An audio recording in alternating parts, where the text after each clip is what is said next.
मंगलमय मंगल करन बीत राग विज्ञान। नमो ताहि जाते भये अरहंतादि महान। करि मंगल करियो महा ग्रंथ करन को काज। जाते मिले समाज सब आवे निज पद राज। नमो अरहंताणम नमो सिद्धाणम नमो आयरियाणम नमो उवज्रायाणम बोलो हे सब साहुरम। इस भवतरु का मूल एक जानहु मिथ्या भाव। ताकों कर निर्मूल अब करिए मोक्ष उपाय। मोक्ष मार्ग प्रकाशक जी ग्रंथ सातवां अधिकार। और यहाँ अपन चर्चा कर रहे हैं व्यवहाराभासी मिथ्या दृष्टि, और उसमें भी धर्म धारक व्यवहाराभासी। धर्म धारक व्यवहाराभासी कौन है? जो धर्म तो करना चाहते हैं परंतु वास्तविक स्वरूप ख्याल में नहीं आता। देव शाहगुरु का स्वरूप स्पष्ट नहीं है, सात तत्वों के स्वरूप को भी अन्यथा मानते हैं। वो अपनी चर्चा यहाँ पे चल रही। अपना चल रहा है निर्जरा तत्व का अन्यथा रूप। तो यहाँ कह रहे हैं तप से निर्जरा होती है, तो तप तो संवर निर्जरा तत्व है। तप तो आनंदमयी प्रणति वीतराग प्रणति का नाम है। और बाहर में जो अनशन अमुदर आदि भाव होते हैं उनको तो व्यवहार से तप संज्ञा है। व्यवहार से तप संज्ञा। जब भी व्यवहार की बात आए और क्लियर नहीं हो तो बीच में से लगा लेना। निश्चय तप, एक व्यवहार तप, तो उसमें लगा लो व्यवहार से तप। निश्चय क्षमा, व्यवहार क्षमा, व्यवहार से क्षमा। ख्याल में आ रही बात? तो समझ में आ जाएगी ये फॉर्मल है, व्यवहार से कह रहे हैं। समझ आई बात? देखो विषय आगे आगे बढ़ता है। अब तक अपनी चर्चा हुई ना व्यवहार के नाम पर, कि व्यवहार वास्तव में क्या है। तो कहा देवशास्त्र गुरु का श्रद्धान, छह द्रव्य सात तत्व का श्रद्धान, इस पूर्वक स्वपर का भेद विज्ञान, है ना, और स्वात्म विकल्प अकेले रह जाए। लेकिन अभी वीतरागता प्रकट नहीं हो, प्रकट होने वाली हो, तब तक व्यवहार है। किसी भी धर्म का व्यवहार यही है। कल मुझे एक पॉइंट और ख्याल में आया कि निश्चय रत्नत्रय किसको कहा? निश्चय रत्नत्रय सम्यक दर्शन, सम्यक ज्ञान, सम्यक चारित्र। अब वो एक वीतराग परिणति है जो सम्यक चारित्र, उसके अनेक नाम है। क्षमा, मार्दव, आर्दव, आदि आदि, तप, है ना, प्रतिक्रमण, आलोचना, सब उसी एक वीतराग परिणति के नाम। ठीक है। अब देखो व्यवहार मोक्ष मार्ग किसको कहा? ये व्यवहार मोक्ष मार्ग देव शास्त्र का श्रद्धान, सात तत्व का श्रद्धान, स्वपर का भेद विज्ञान, और एंड पॉइंट तक जाएंगे तो स्वात्म विकल्प। जब तक राग साथ में चल रहा है तब तक, भले वो मंद चल रहा। कल बात आई थी ना ऐसा। यहां तक व्यवहार है। देख लो अब सारे धर्मों का ये व्यवहार हो गया ना। सारे धर्मों का निश्चय वो, और सारे धर्मों का व्यवहार वो। बात क्लियर हो गई एकदम। पॉइंट पकड़ में आया? व्यवहार मोक्ष मार्ग किसको कहा जाता है?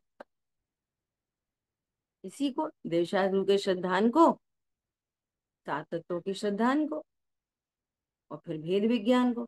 तो सारे ही धर्मों का व्यवहार यही है, कॉमनली, एकदम कॉमन। पॉइंट पकड़ में आया क्या कहना चाह रहे? व्यवहार मोक्ष मार्ग की चर्चा किससे की जाती है? इसी से की जाती है। हम समझ रहे हैं व्यवहार मोक्ष मार्ग कुछ और है, और व्यवहार क्षमा कुछ और है।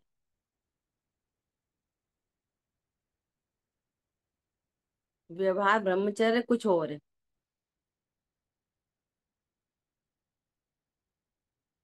समझ में आ रही बात? नहीं आ रही? आ रही कि नहीं आ रही? बताओ क्या आ रही? कौन बोलेगा? हाँ बोलो। शांतनु जी सामने आओ। हम्म, बोलो। निधि बहन बोलो। हाँ, जी आपने बोला कि जैसे वितरक परिणति के अनंत बहुत सारे नाम है। ऐसे व्यवहार से बहुत सारे नाम कहे जाते हैं, लेकिन वास्तविक मोक्ष मार्ग तो यही है। और ये तो वृद्ध द्रव्य संग्रह में इतने टाइम चला है कि व्यवहार मोक्ष मार्ग, छह द्रव्य, पहले देव शास्त्र गुरु, फिर छह द्रव्य को जानते हुए फिर सात तत्व, फिर स्वात्म विकल्प चलते हैं। उसके बाद वो टूटता है तो फिर रत्नत्रय प्रकट हो जाते हैं। वहां तक व्यवहार है। वहां तक जो व्यवहार है। पंच में हम बोल, पंच ऐसे शब्द बोलो, पंच में व्यवहार मोक्ष मार्ग कह ही रहे हैं ना, कह ही रहे हैं ना जिन आगम में। व्यवहार मोक्ष मार्ग किसको कहा? इन्हीं सबको व्यवहार मोक्ष मार्ग कह रहे हैं। अब हम ये समझ रहे हैं कि व्यवहार क्षमा कोई और चीज है, व्यवहार ब्रह्मचर्य कोई और चीज है, व्यवहार निर्माणता कोई और चीज है। पॉइंट पकड़ में आया? शांतनु ख्याल में आई बात? ये कहना चाह रहे थे। मतलब वो चीज जिसको अपन अभी तक कह रहे हैं कि व्यवहार ये सब है, तो बोलते तो है ही व्यवहार ब्रह्मचर्य, वो व्यवहार रत्नत्र, बोली तो रहे पहले से ही। ये कहना है, वो और चीज मजबूत हो गई ना, ऑथेंटिक हो गई। ये, हाँ बोलिए। दीदी, जैसे जो मिथ्यात्व गुण स्थान में होता है और सम्यक्त की प्रक्रिया तो उसी में चलती है। पहले मतलब मिथ्यात्व में ही चलेगी। तो यानी बिल्कुल। कि वो जो भी कर रहा है, जो भी उसकी प्रोसेसिंग चल रही है मिथ्यात्व के गुण स्थान में, कि पहले वो स्वरूप समझेगा देव शास्त्र गुरु का, छह तत्व, छह द्रव्य, सात तत्व पे जानकारी लेगा। फिर आगे आगे बढ़ते बढ़ते जब तक उसको सम्यक्त की प्राप्ति ना हो जाए, तब तक की सारी प्रक्रिया को व्यवहार में आएगी। बिल्कुल। बिल्कुल। अच्छा, अब उसमें भी हम्म, अंतर क्या पड़ेगा? कि जैसे आपने एक शब्द बोल दिया, जानकारी।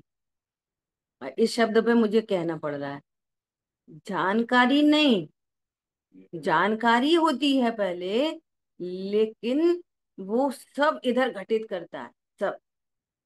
वहां पर कह रहे हैं जीव ज्ञान, ज्ञान स्वरूप ही है तो मैं ज्ञान स्वरूप, शरीर में ज्ञान नहीं तो मैं शरीर नहीं। ये आशा बंध दुख रूप है तो ये दुख रूप है, मैं सुख रूप हूँ तो आशा बंध के साथ वो भेद विज्ञान करता चल रहा है, उसका भाव भासना करता चल रहा है। अब देह की क्रिया में उसे कोई कर्तव्य तो नहीं रहेगा। समझ आ रही बात? कि मैं शरीर हूँ, शरीर की क्रिया कर रहा हूँ, शरीर को से कोई लाभ हो रहा है, शरीर से कोई हानि हो रही है शरीर की क्रियाओं से। ये भेद ज्ञान की प्रोसेस चलती है, अभ्यास, इसका नाम अभ्यास है। अपन पहले भी चर्चा की थी। सामायिक किसका नाम है? वो रटे रटाई माला पढ़ लो, जाप दे लो, पाठ कर लो, मान के यही बैठे कि हम मनुष्य हैं। तो सामायिक कहाँ हुई? ख्याल में आई बात? सामायिक मतलब कि किसी भी घटना विशेष को लेकर जहां जहां परेशानी आ रही है, उस घटना विशेष को लेकर अब वहां पे चार अनुयोग से विचार करते हुए लास्टली प्रणति प्रसन्न हो जाए, ओहो मैं तो अज्ञायक हूँ। ये है आपकी सामायिक। जैसे किसी को ऐसा लगे अब अपन तो अकेले हैं, अब पता नहीं कब मर जाएंगे, मरण का भय सता रहा है, पता नहीं कौन सेवा करेगा, कौन देखेगा, कैसे चलेगा। अब रोज पढ़ रहे लिख रहे सब कर रहे, छह द्रव्य सात तत्वों के नाम याद है, सब याद है। अब ये शल्य पड़ी है, ये कैसे चलेगा, कैसे होएगा, कौन ध्यान रखेगा। अब विचार करो पूरा, अब इस पर्टिकुलर को लेके आप सामायिक करो, क्या होएगा बाहर में, जिसका कुछ होएगा वो मैं हूं नहीं, मैंने निर्णय किया है, कल छूटे आज छूट जाए, मैंने पहले ही निर्णय किया है, देह मैं नहीं हूँ।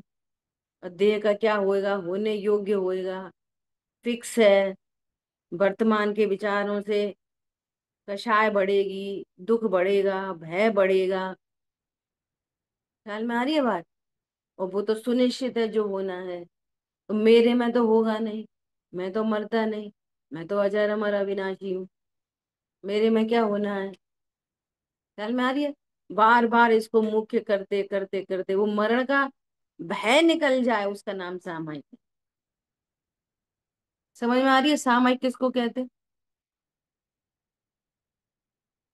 अरे वो भाई तो बंटवारा नहीं दे रहा, भाई ने तो ऐसा कर दिया, भाई ने तो वैसा कर दिया, सब उनने। अब तो इसको इसको लेके सामायिक करो। समस्या वहीं की वहीं पड़ी है, भय वहीं का वहीं पड़ा है, शल्य वहीं की वहीं पड़ी है, और सामायिक चल रही है। अब परिणति में निर्भरता आ नहीं रही, निश्चिंतता आ नहीं रही। ख्याल में आ रही बात। जिन भाई जी ने भी कल परसों बोला था, जिनवाणी के शब्द शब्द नहीं है, साधना है। जिनवाणी के शब्द शब्द नहीं है, वे साधना है।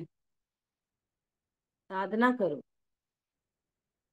ज्ञायक तक आके परिणति बिल्कुल हर हर समस्या का समाधान इधर है, हर एक समस्या। सामायिक में समस्या का समाधान लेके उठो, अपने आप से बातें करो, भगवान से बातें करो। समझ में आई नहीं आई बात। और पाठ पढ़ लिए बैठ गए, ठीक है, बेटर देन है बस। जो नहीं करते तो जे ठीक है, ओके कर। किसी गजब गजब की लाइनें लिखनी है। अब वो तो गजब है, वो गजब इधर हो ना अपने ज्ञान में, वैसा सोच अपनी, जिसको अपन बार बार बोलते, थॉट प्रोसेस बदल जाए, आपकी सोच बदल जाए, उसका नाम है सामायिक। क्या कहा, सामायिक किसका नाम है। थॉट प्रोसेस बदल जाए एकदम। कल एक पाठ कर रहे थे, कितना बढ़िया पाठ है, संबोधन सप्तक। तो दो चार लाइन पढ़ती हूँ, है बहुत मस्त रहा है। पर लक्ष्य तजो निज तत्व भजो। तो पहली लाइन देखो, आत्मन निज में ही शांति मिले, जग का परिणमन स्वतंत्र अरे, तेरा विकल्प ता नहीं चले। तेरा विकल्प कहाँ चलता बाहर में। अब विकल्प उत्पन्न हो, विकल्प उत्पन्न हो, और इधर ये निर्णय क्या, ये विकल्प फालतू है, ये विकल्प पर मैं कुछ नहीं करी, इसका नाम है तत्व ज्ञान। तो साथ साथ चल रही है, क्यों, अभी राग की सत्ता है ना, तो वो राग अपना काम कर रहा है, ज्ञान अपना काम कर रहा है। पर चिंता में क्यों मूड बना, यह सर्व स्वर्णिम अवसर खोता है। ये गोल्डन चांस है अपन के पास में। क्रमबद्ध सभी परिणमन सदा, जो होना है सो होता है। स्वयमेव पंच समवाय मिले, होनी होने से नहीं टले। पढ़ना ये पाठ बहुत गजब का है। जग का परिणमन स्वतंत्र, अरे तेरा विकल्प तहाँ नहीं चले। फिर लिखा है, जो सीता अनुकूल बनाने में रावण ने अनेक उपाय किए, फिर वो तो हुई नहीं अनुकूल, और अभिमान का नाश हुआ, वैभव का नाश हुआ। अगला ऐसा है। और तू तो सब, वो तो एक सीता के पर अनुकूल बनाने में उसकी ये गति हो रही है, और तू तो सबको ही अपने अनुसार करना चाहता है। एक सीता के चक्कर में न रख, और सभी ही मेरे अनुसार परमन करें, तो विचार करो क्या होगा तुम्हारा। बच्चा मेरे अनुसार, पति मेरे अनुसार, मम्मी पापा मेरे अनुसार, सास ससुर मेरे अनुसार, भाई बहन मेरे अनुसार, मोदी सरकार मेरे अनुसार।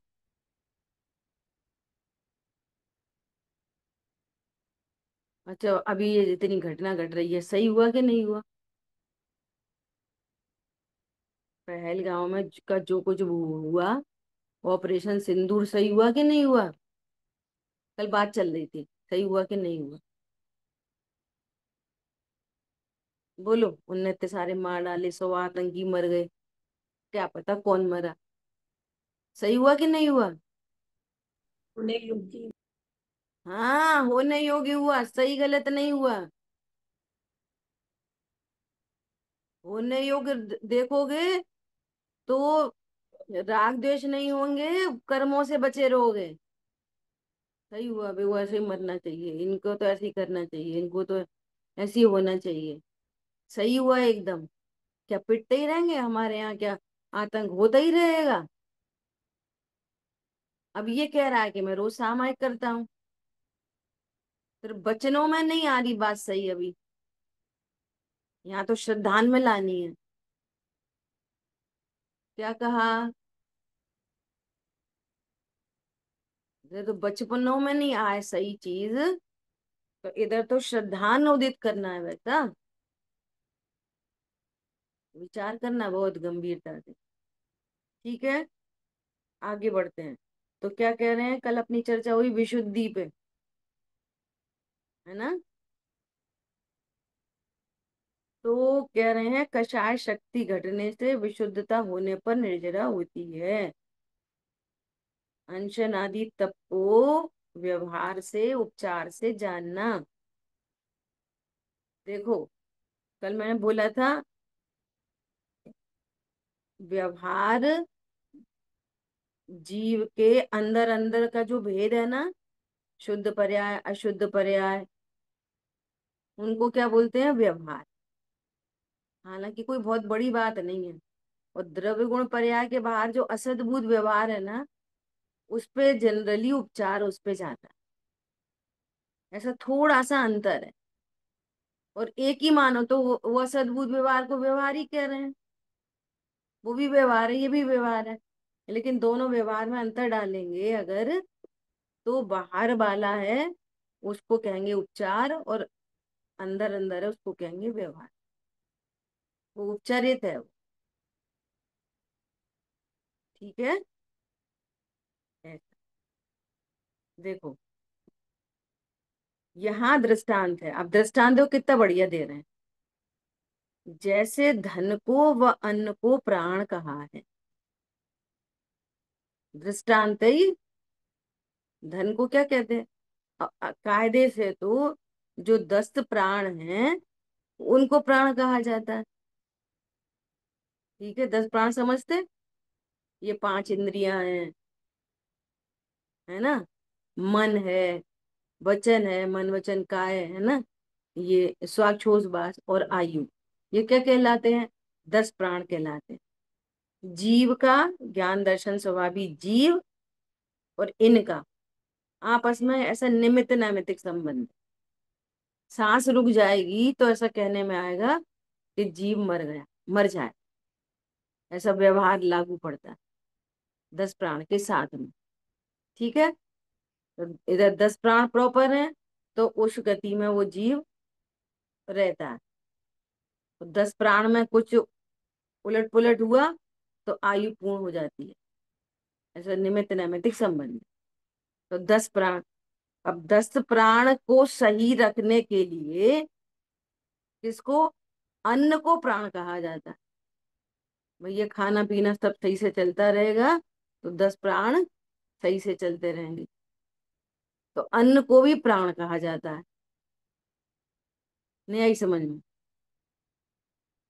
10 प्राण व्यवस्थित रहें उसके लिए क्या चाहिए, भोजन आदि चाहिए। अपन कहते हैं बैलेंस डाइट, योगा, बोलते हैं ना बैलेंस डाइट, तो वो क्या हो गया, प्राण, अन्न को भी प्राण कहते। और वो अन्न किससे आता है, कि धन से, तो धन को भी प्राण कहते। और आजकल एक और प्राण चल गया है, पता है कौन सा,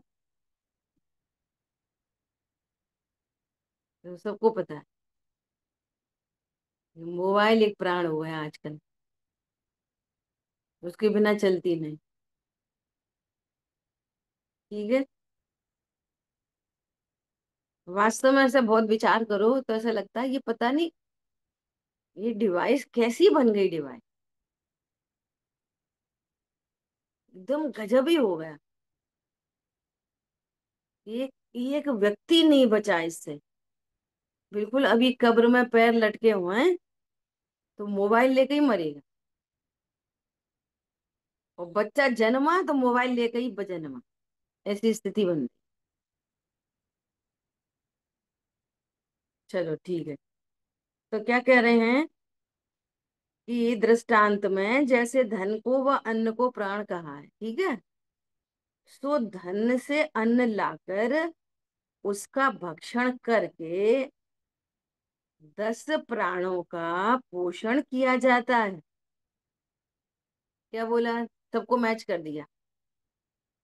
धन से अन्न लाकर पोषण किसका किया जाता है, प्राणों का। प्राणों को सही रखने के लिए अन्न है, और अन्न पैसे से आता है तो पैसों को भी प्राण कह दिया। दृष्टांत समझ में आ गया, पैसे काय के लिए, अन्न के लिए, और अन्न काय के लिए, प्राणों के लिए। ठीक है, ऐसा, इसलिए उपचार से धन और अन्न को प्राण कहा है। उपचार से धन को और अन्न को प्राण कहा है, क्योंकि वो काय के लिए है, प्राणों को बचाने के लिए। ठीक है, इसलिए अब देखो, कोई इंद्रियादिक प्राणों को न जाने और इन्हीं को प्राण जानकर संग्रह करे तो मरण ही को प्राप्त हो। अन्न का संग्रह कर ले और धन का संग्रह कर ले, और उस धन से और अन्न से प्राण नहीं बचा है। अन्न काय के लिए था भैया, अन्न प्राण है, इकट्ठा कर करो, धन इकट्ठा करो, संग्रह करो। वो खाए पिए नहीं, होते हैं ऐसे लोभी लोग, इकट्ठा सब करेंगे, खाएंगे पिएंगे नहीं, है ना। उसी प्रकार सुनो, उसी प्रकार अंशनादि को, ये बाह्य तप, प्रायश्चित को अंतरंग तप, इनको तप कहा, क्योंकि अंशनादि साधन से प्रायश्चित आदि रूप प्रवर्तन करके वीतराग भाव रूप सत्य तप का पोषण किया जाता है। तो इसलिए उपचार से अनशन को और प्रायश्चित को तप कहा है।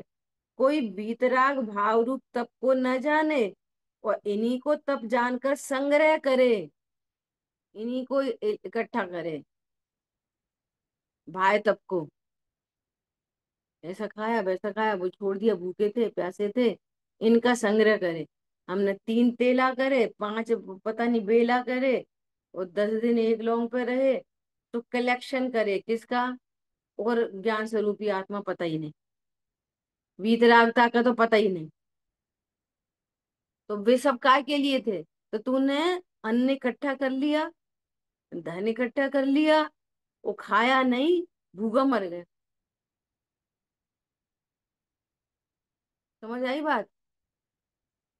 ऐसे ही तुमने बहिरंग तप का संग्रह कर लिया, अंतरंग तप का संग्रह कर लिया, उब्बे तो थे वीतरागता के लिए, तो वीतरागता का था पता नहीं,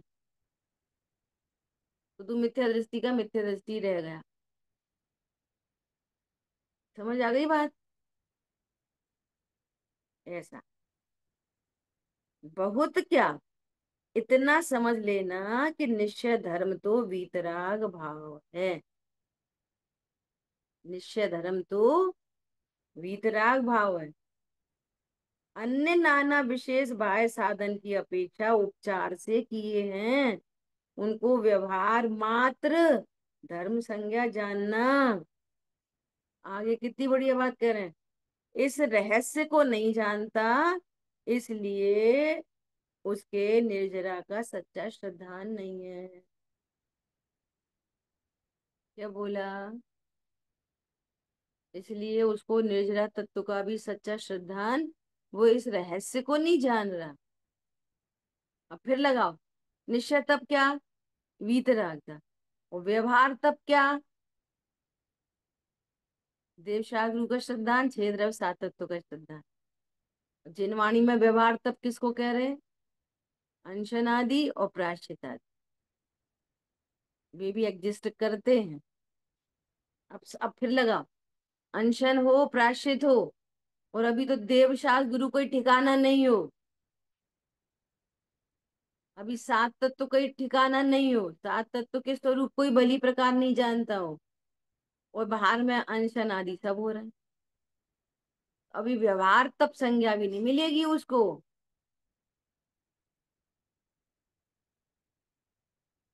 ख्याल में आ रही है बात? बराबर से छह द्रव्य सात तत्व का स्वरूप जानकर स्व पर भेद विज्ञान करे, तो व्यवहार सही सही व्यवहार बने और निश्चय की प्राप्ति हो। अकेले अनशन आदि से क्या कौन सा काम बन रहा है? कोई सा भी नहीं। बस वही बेटर देन है, थोड़ी कषाय मंद है बस, कषाय की मंदता का काम बन जाए। समझ में आई बात? ऐसा देखो, अब आगे और आपको ये मोक्ष तत्व का जो अन्यथा रूप है ना, इसमें और अपने ज्ञान को सूक्ष्म बनाना पड़ेगा इस बात को समझने के लिए। अब तक में कोई क्वेश्चन है तो पूछ सकते, बोलो। कुछ कहना है, कुछ पूछना है? हम्म। शांतनु, आपको धर्म समझ में आया? उस पर्टिकुलर धर्म के कंटेक्स्ट में व्यवहार धर्म कहा जाता है। देखो फिर समझो, निश्चय धर्म क्या है? सम्यक दर्शन, सम्यक ज्ञान पूर्वक वीतरागता।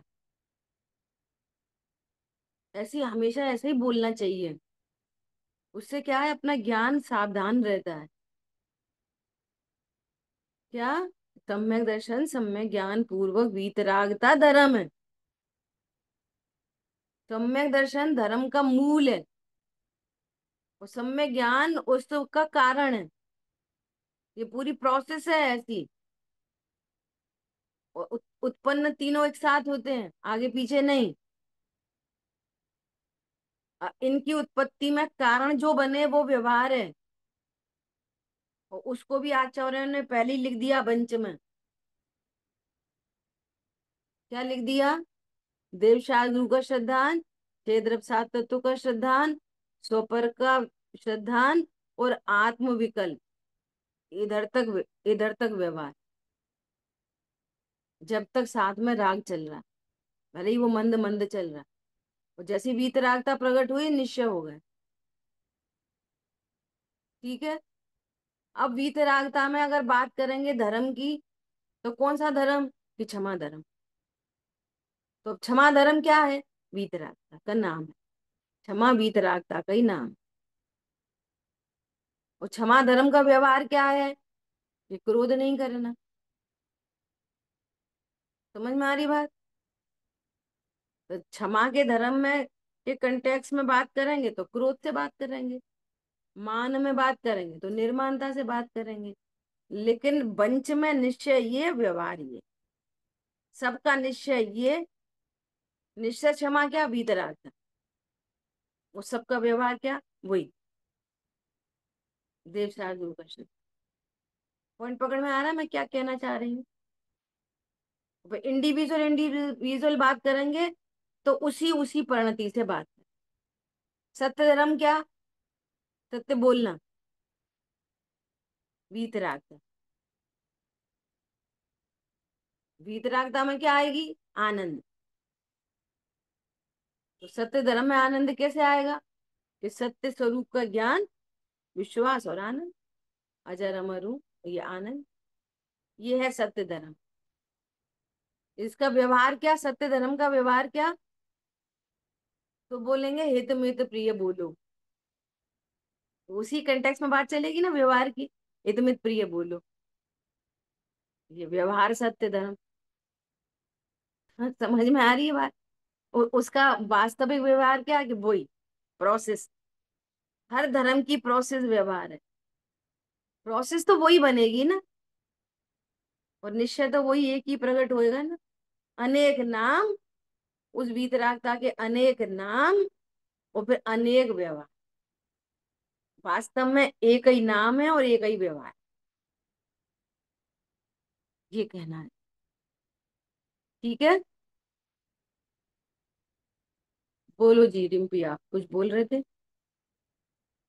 मैं मुझे थोड़ा सा बोल। बस ये पूछना चाह रही थी कि जब तक संकेत नहीं होता तब तक तो हम व्यवहार को कह रहे हैं कि देव शास्त्र गुरु का श्रद्धा आदि।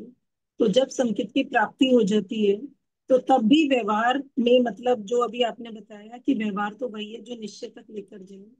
तो अगर जैसे इसमें हम बोल रहे हैं हित मित प्रिय वचन बोलना, तो ये निश्चय तक नहीं लेकर जाएगा, मतलब हर जगह रीजन तो एक ही होगी। ओ, ये कहना है।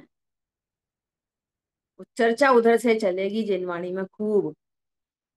क्यों चल रही है? उन्होंने तो पंच में पहले ही बोल दिया व्यवहार धर्म ये है, निश्चय धर्म ये है, बोल चुके वो तो। ऐसा नहीं है कि ये कहा नहीं गया है। मैं आज इस पे फोकस कर रही हूँ बार बार। निश्चय धर्म क्या? अब गलती क्या हो रही है? निश्चय धर्म उसको मान रहे, व्यवहार धर्म क्या है वो, और इधर कुछ और कह रहे। अब सियादवाद में ये भी कहा जाता है, व्यवहार धर्म तो वो कह चुके हैं ना पहले। ये कहना, हर धर्म का व्यवहार यही है, हर धर्म का निश्चय यही। अब जिस जिसकी बात चलेगी उस उससे अब कैसे अव्यक्त कैसे करें कि इस व्यक्ति को धर्म है, इस व्यक्ति को निश्चय धर्म है, ये कैसे व्यक्त करें? देखो सीता जी को जंगल में निकाला, सीता जी प्रसन्न रही, सीता जी दुखी नहीं हुई। अच्छा, जंगल में निकाल दिया प्रसन्न रही, हाँ वीतरागता थी ना, अनंतानुबंधी के अभाव रूप वीतरागता थी, तो प्रसन्न रहे। तो अब वीतरागता को किससे बता रहे हैं? प्रसन्न रहने से।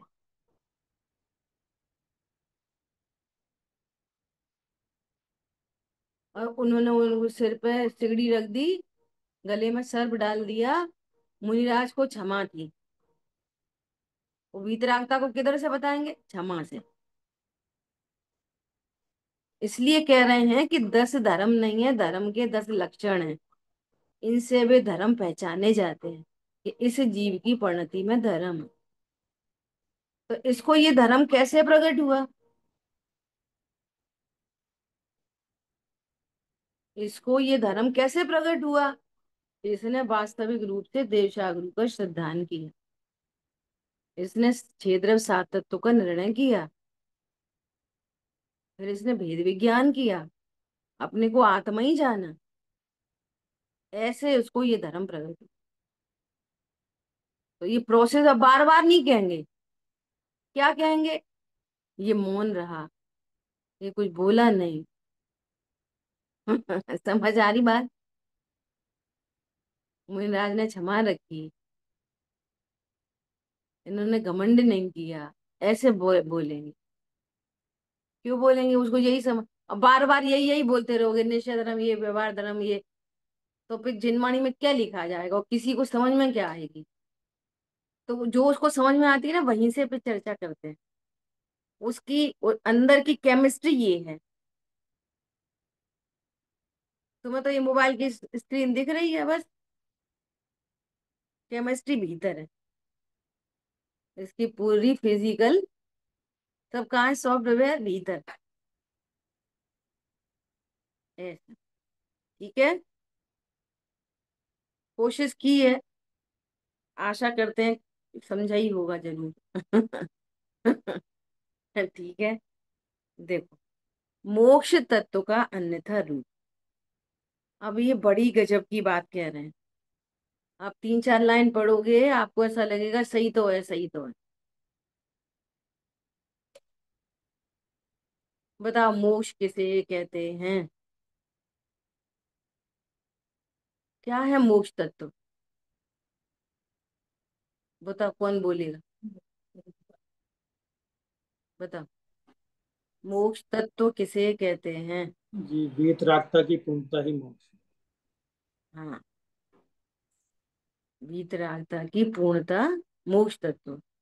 किसी भी पर्याय की, किसी भी पर्याय की पूर्ण शुद्ध अवस्था, सो मोक्ष तत्व। ठीक है, इधर से आवाज आई कि मुक्त स्वरूप का आनंद, सो मोक्ष तत्व। ठीक है, या द्रव्य पर्याय दोनों बातें आ गई। अब सुनो, अब यहाँ तो विषय क्या चल रहा है? अन्यथा रूप। अब जिसको द्रव्य गुण पर्याय पता ही नहीं है, तो वो कैसे बोलेगा कि वीतरागता की पूर्णता?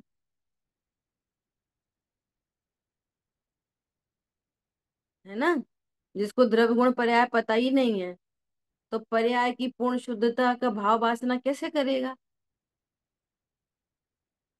ठीक है। जी, क्षेत्र से। हाँ। क्षेत्र से जी। हाँ, तो क्या बोल रहे हैं कि ये तो क्या समझता है कि मोक्ष तत्व क्या चीज है?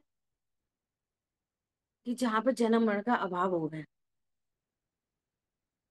तो इसी स्थिति में समझ रहा है कि अब अपन तो यही बने रहेंगे, जन्मेंगे मरेंगे नहीं।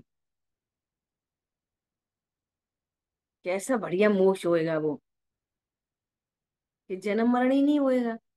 तो बात तो सही है, लेकिन तुझे स्वरूप नहीं भाषित। तेरा अभिप्राय कैसा है, या अभिप्राय पकड़ना है सब में। मोक्ष, जब मोक्ष प्रकट होता है तो जन्म मरण का अभाव होता है कि नहीं होता? कि हाँ, होता है। लेकिन तुम जैसा समझ रहे हो ना, वैसा नहीं है ये मोक्ष तत्व। द्रव्य गुण पर्याय से देखो, और देखो, वहां वहां जन्म मरण रोग क्लेश आदि दुख दूर हुए। शुद्धात्म है मेरा नाम, मात्र जानना मेरा काम, मुक्तिपुरी है मेरा धाम, वहां पे ऊपर मुक्ति में जाएंगे। मिलता जहां पूर्ण विश्राम, भाई बढ़िया लग्जरी एकदम लाइफ है। समझ आ रही है? सोफा वोफा सब लगे होंगे अच्छे बढ़िया से। जहां भूख का नाम नहीं है, खांसी और जुकाम नहीं है। अब परिचय क्या करें? ये व्यवहार है ना, ये सामान्य जीव को ऐसे ही समझाते हैं। मलेच्छ की भाषा में ही मलेच्छ को बोलते हैं। जहाँ रोग का, भूख का नाम नहीं है। सच्ची बात है कि नहीं? हाँ, बात तो सच्ची है। लेकिन तू जैसे समझ रहा है वैसा नहीं, ये समझ रहा है मैं तो ऐसा कैसा रहूंगा बढ़िया, जवान का जवान बना रहूंगा, बुढ़ापा उड़ापा कुछ आएगा नहीं, और भूख भी नहीं लगेगी, और खांसी जुकाम भी नहीं होगा, और मरेंगे भी नहीं। समझ में आ रही है मोक्ष तत्व? अब सुनो, अनंत ज्ञान द्वारा लोकालोक का जानना हुआ। सही बात है। त्रिलोक पूज्य बना हुआ। वे तो त्रिलोक पूज्य हो गए। इत्यादि रूप से उनकी महिमा जानता है। अब देखो क्या कह रहे हैं। इस ये जो कहना चाह रहे हैं, इसका अभिप्राय समझना बड़ी कठिन बात है, जो वे कहना चाह रहे हैं। देखो कैसे। सो सर्व जीव के दुख दूर करने की, सभी चाहते हैं दुख दूर हो, भूख प्यास नहीं हो, जीवन मरण नहीं हो। मरे नहीं भैया, मरे नहीं। तो जो मरना नहीं चाहता वो जन्म भी नहीं चाहता। ठीक है। ज्ञेयों को जानने की, और क्षमा सबको जानेंगे, केवल ज्ञान होगा सब जानने में आएगा।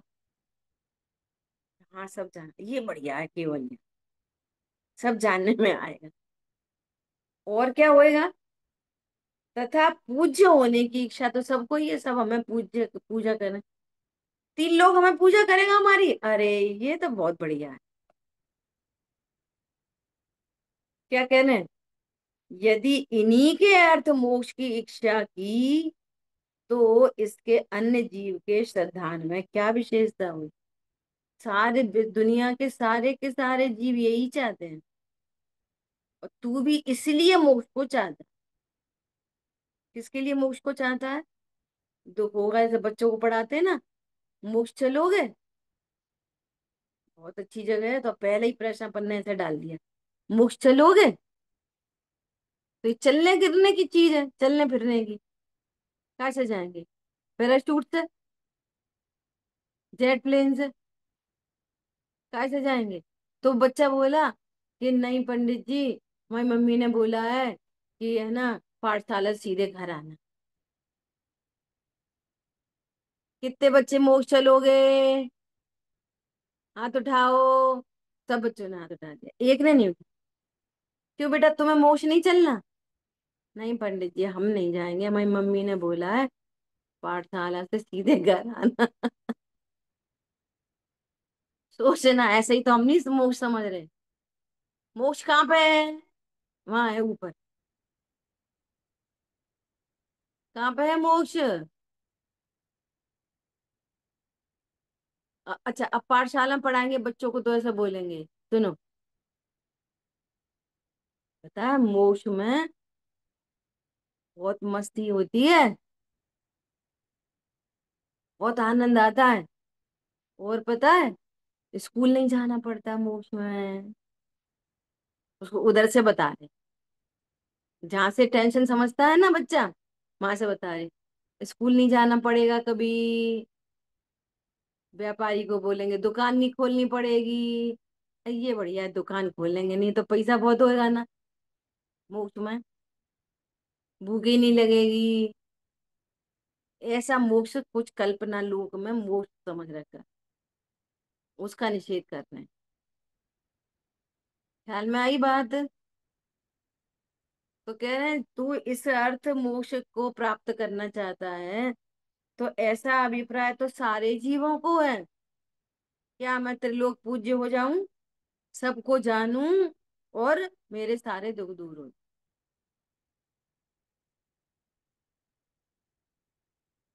क्या बोला। पंडित जी हम मंदिर तो कभी आते नहीं। नहीं बेटा, मंदिर आया करो। तो मंदिर से क्या होएगा, सुखी होएंगे। तो अब सुखी होएंगे, कैसे होएंगे सुखी। मंदिर आएंगे, पुण्य बनेगा, दुकान बहुत चलेगी। अच्छा हाँ, तो ठीक है। यहाँ पर तो ऐसा स्वरूप है कि मंदिर आएंगे तो दुकान बंद हो जाएगी। क्या बोला। कितने लोग मंदिर क्यों आते हैं, मंदिर इसलिए आते हैं, मंदिर जाओ तो दुनिया के लोग तुम्हें देखेंगे, पहचानेंगे, तुम उम्मीदवार हो कि ये सो एंड सो का बेटा है, तो कोई मोड़ी वोड़ी मिल जाएगी। यहाँ कहते हैं शादी ही नहीं होएगी, मंदिर आएगा तू तो भैया मुझे नहीं आना। दुकान बंद करा रहे तुम, शादी भी नहीं होएगी, तो अब मंदिर आने से क्या फायदा निकला। अच्छा अच्छा सुनो, बात सुन। दुकान बंद हो जाएगी, सुख अनंत होएगा। शादी नहीं होएगी, सुख अनंत होगा, चाहिए। तो उसकी कल्पनाओं में ही नहीं है कि पैसा नहीं हो और सुख हो जाए, ऐसे कैसे होता है। ख्याल में आ रही बात? शादी नहीं होए और सुखी हो जाए, ऐसा कैसे बनेगी बात? ये अपने आप से भी प्रश्न पूछना खुद से, कि हम भी कहीं उसी दुनिया में तो नहीं जी रहे। बोलो पैसा नहीं हो, सुखी हो सकते हैं?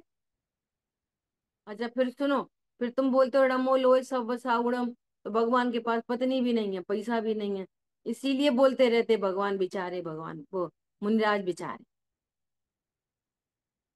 ऐसा दुख सा होता कि अगर मुनिराज का अंतराय हो जाए तो। 3 दिन से लगातार इंतजार हो रहा है, बेचारे मुनिराज। तू खा के बेचारा है कि बे अंतराय से भी बेचारे नहीं है? क्या कहा? समझ में आ रही है बात? क्या है मोक्ष तत्व? कल्पना करो पैसा एक भी नहीं हो, खाने को नहीं मिले, पीने को नहीं मिले, शादी वादी नहीं हो, पत्नी बच्चे नहीं हो, सुखी हो सकते कि नहीं हो सकते? कैसे होंगे? यहाँ पर कह रहे हैं कि तूने कभी कुछ खाया नहीं, तूने पर कुछ छुआ नहीं, स्पर्श किया नहीं, वहां पर भी जो आनंद लगता है वो तेरी ही पर्याय है भाई। और विकारी पर्याय में ही आनंद लगता है तो शुद्ध पर्याय कैसी होगी, और पूर्ण शुद्ध कैसी होगी? क्या बोला?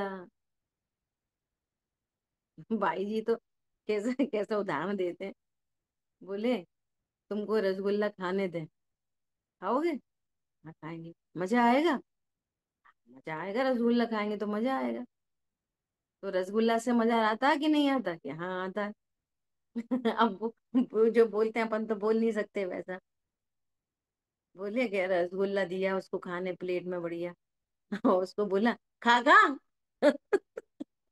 तूने कभी खाया होगा भुक्कड़?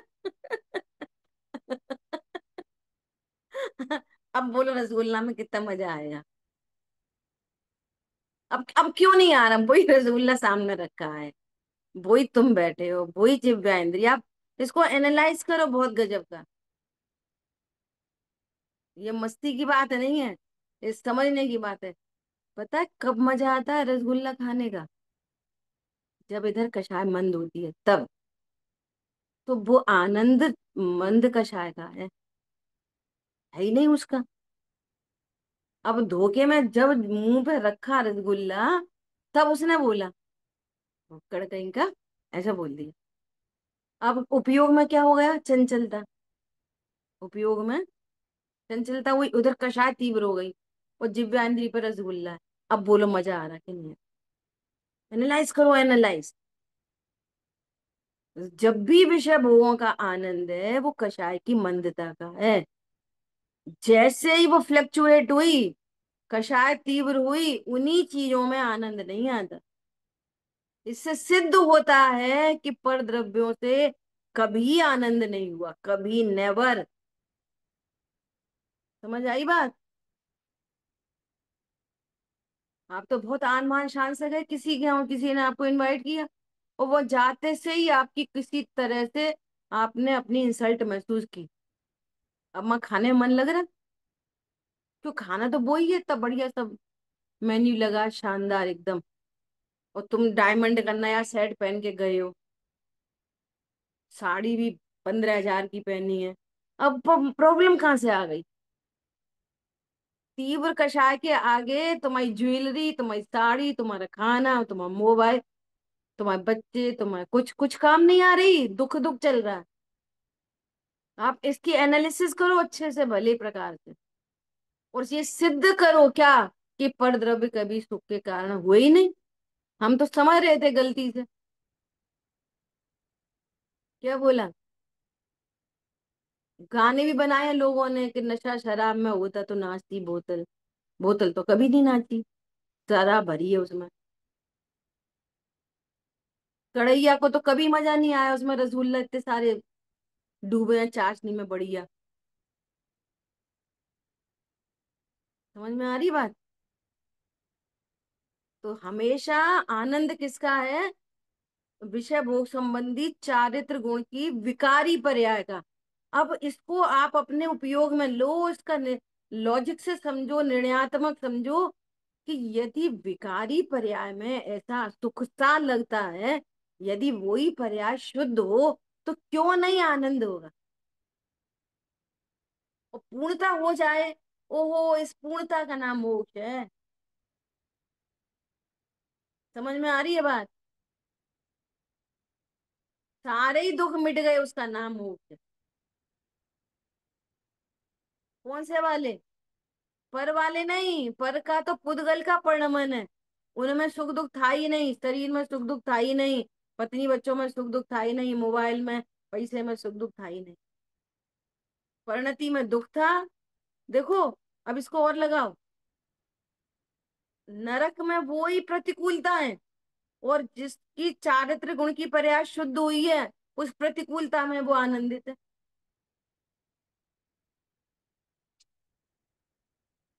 और स्वर्गों में इतनी अनुकूलता। अब वो एक वो आए बड़े महाराज इंद्र, उनने बोला चलो भैया ऐरावत, तो तुम्हें ऐरावत बनना ही पड़ेगा। वहां ऐसा नहीं है आज हमारा मन नहीं कर रहा, हम नहीं जा रहे। ऐसा नहीं हो सकता वहां पे। हाथी बनो हमारे लिए, तो हाथी बने। अब हाथी तो बन गया, अब पूरा पीड़ा ही पीड़ा, पीड़ा ही पीड़ा चल रही है लगातार।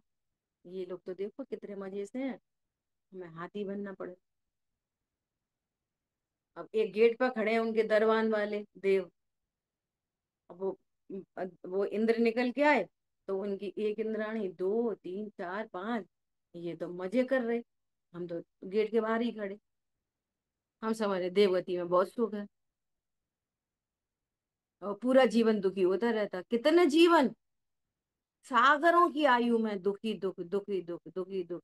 दूसरों को देख देख के वहां मानसिक पीड़ा बहुत है। नरक में तन संबंधी पीड़ा है, वहां मानसिक पीड़ा है। समझ में आ रही है बात? और वहां जो सम्यक दृष्टि है वो सुखी है, यहाँ सम्यक दृष्टि वो सुखी है। विचार करो बहुत गंभीरता से। वो क्यों दुखी है, और इतना दुखी रहते रहते मर के एक इंद्री में क्यों चला गया? क्यों गया एक इंद्री में? बोलो। देखना नहीं चाहते, जलन बहुत होती है। देखना नहीं चाहते, देखना नहीं चाहते। चलो अब मत देखना, एक इंद्री में रहो, वहां पे कुछ देखने नहीं मिलेगा। आंखें ही नहीं होंगी, देखोगे क्या? समझ में आ रही है बात? मोक्ष तत्व के लिए चर्चा चल रही है ये। बाहर में जितना भी आपको सुख भाषित होता है, वो मंद कषाय का सुख है। सब कुछ अनुकूल है, सब कुछ अनुकूल है, और जरा सी कोई बात हो गई, टेंशन आ गई, आपको कुछ खाना ही नहीं अच्छा लगता। क्यों नहीं अच्छा लग रहा?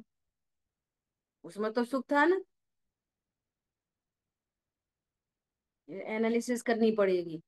जैन धर्म एनालिसिस का धर्म है, किसी क्रिया का धर्म नहीं है। और जबरदस्ती जबरदस्ती कल्पना लोक का धर्म नहीं है।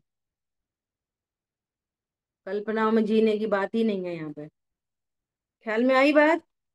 तो कह रहे हैं, इन्हीं के अर्थ, यदि तेरी मोक्ष की इच्छा है तो अन्य जीवों के श्रद्धांत से तुम में क्या विशेषता हुई? तुम तो सात तत्व का निर्णय चले, तुम तो जैन धर्म के शास्त्र पढ़ रहे।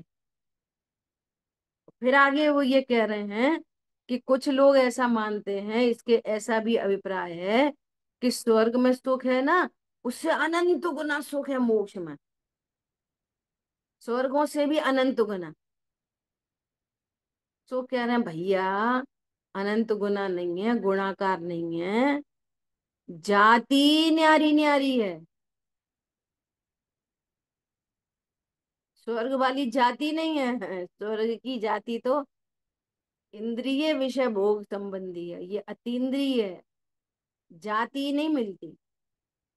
ठीक है, समय हुआ है, शेष चर्चा अपन आगे करें। जिन वाणी के ज्ञान से तुझे लोकालो, तो वाणी मस्तक नमो सदा दे तुम रो। बोले द्वाशांग मई जिनवाणी माता की जय। जय जिनेन्द्र सभी को।